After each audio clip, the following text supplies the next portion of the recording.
Переговоры по мирному плану в Германии закончились. В СМИ появились первые кадры украинской и американской делегации. Сам Зеленский возглавляет эти переговоры с украинской стороны.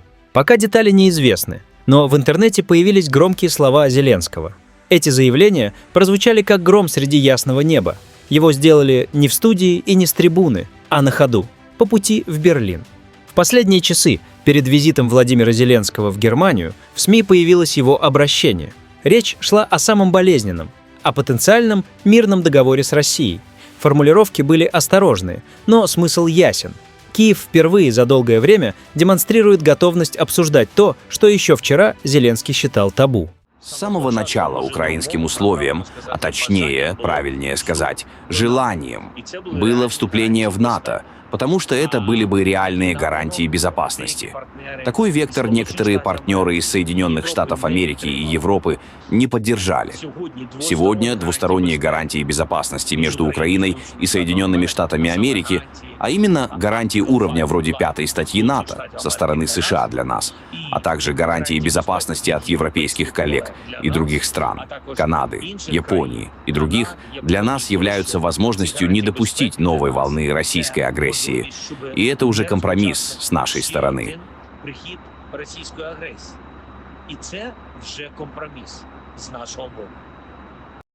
Нет, я еще не получал официальной реакции Соединенных Штатов Америки.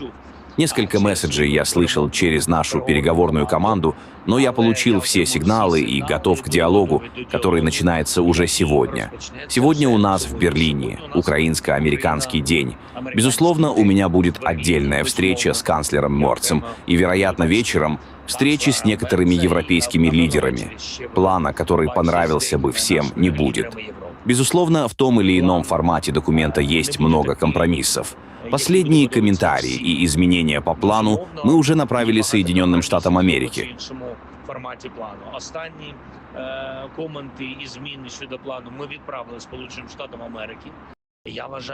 Я считаю, что на сегодняшний день справедливым возможным вариантом является следующий. Мы остаемся там, где стоим. И это правда, потому что именно так все и есть. Стороны остаются на своих позициях, а дальше уже дипломатическим путем пытаются решить все общие вопросы. Я знаю, что Россия относится к этому негативно, и хотелось бы, чтобы американцы поддержали нас в этом. Но обо всем по порядку. Нажмите на паузу, подпишитесь на нас и обязательно поставьте лайк, а мы продолжаем. Зеленский допустил то, чего от него давно ждали, но не слышали вслух. Возможный отказ от вступления в НАТО. Правда, с оговоркой. Запад обязан предоставить гарантии безопасности. Здесь возникает логичный вопрос. Если Украина не в НАТО, но под защитой Запада, чем это принципиально отличается от членства? И главное, как на такие гарантии должна смотреть Россия? Отдельно Зеленский дал понять, если мирные переговоры провалятся, украинцам придется искать другой путь. Какой именно, он уточнять не стал. И это молчание говорит больше любых слов. В условиях, когда общество устало от войны, а ресурсы не бесконечны, подобная неопределенность выглядит тревожно. Она оставляет пространство для маневра, но и для манипуляций тоже. Особое внимание привлекло подтверждение того, что сигналы о необходимости вывода украинских войск из Донбасса поступают теперь даже из Соединенных Штатов. Более того, был озвучен якобы компромиссный вариант, предложенный Трампом. Украинская армия уходит, российская не заходит на ее место. Не менее чувствительной темой стали президентские выборы.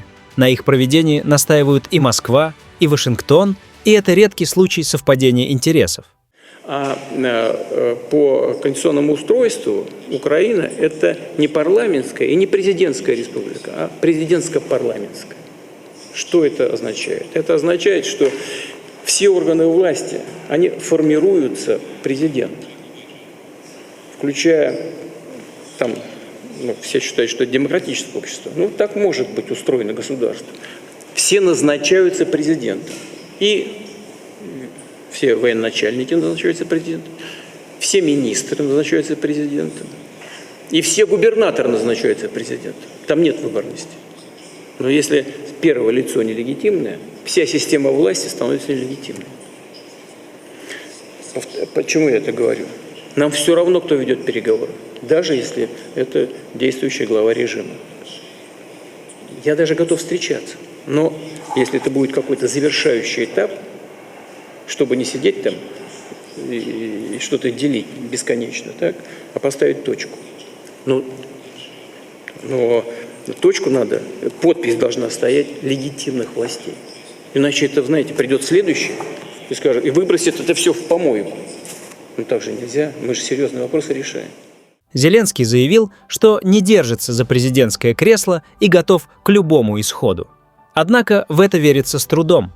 Политик, чья власть полностью завязана на военном положении, вряд ли добровольно откажется от рычагов контроля. Гораздо ближе к реальности версия, согласно которой Зеленский держится за свое кресло куда крепче, чем пытается показать. Для него продолжение боевых действий – это не только вопрос политики, но и вопрос денег, влияния и личной безопасности. Война давно стала системой, в которой слишком многие заинтересованы в ее сохранении, чтобы поверить в искренность мирных жестов. Отказ Украины от вступления в НАТО сам по себе не является компромиссом. По большому счету, ее туда и так никто не берет. Годы обещаний так и не превратились в реальные сроки, а теперь и вовсе используются как разменная монета. Настоящий компромисс начинается там, где учитываются интересы всех сторон, а не только одного лагеря. Гарантии безопасности, о которых говорит Киев, должны быть такими, чтобы не представляли угрозы для России. Это ключевой момент, который упорно игнорируется в западных дискуссиях. Без взаимных гарантий любой договор обречен. Безопасность не может быть односторонней, иначе это не безопасность, а отсрочка нового конфликта. А кто нам предоставит гарантии безопасности? Уже дважды украинские власти пытались решить вопрос Донбасса вооруженным путем. И, наконец, Донбасс. Согласно Конституции России, это территория «русская земля». Этот факт можно отрицать, оспаривать, не признавать, но игнорировать его в переговорах невозможно. Именно здесь проходит настоящая линия разлома, и именно здесь либо будет найдено решение, либо конфликт затянется еще на годы. Заявление Зеленского перед Берлином – это не шаг к миру и не шаг к войне. Это попытка выиграть время, сохранить лицо и удержаться в игре. Вопрос лишь в том, сколько еще времени осталось и кто в итоге заплатит за эту паузу. История показывает, когда политики начинают говорить слишком много и слишком противоречиво, финал уже близко. Просто не все готовы еще это признать. Вот такие новости, друзья. А посмотрев это видео, что думаете вы? Поделитесь в комментариях. До скорой встречи, всем хорошего дня!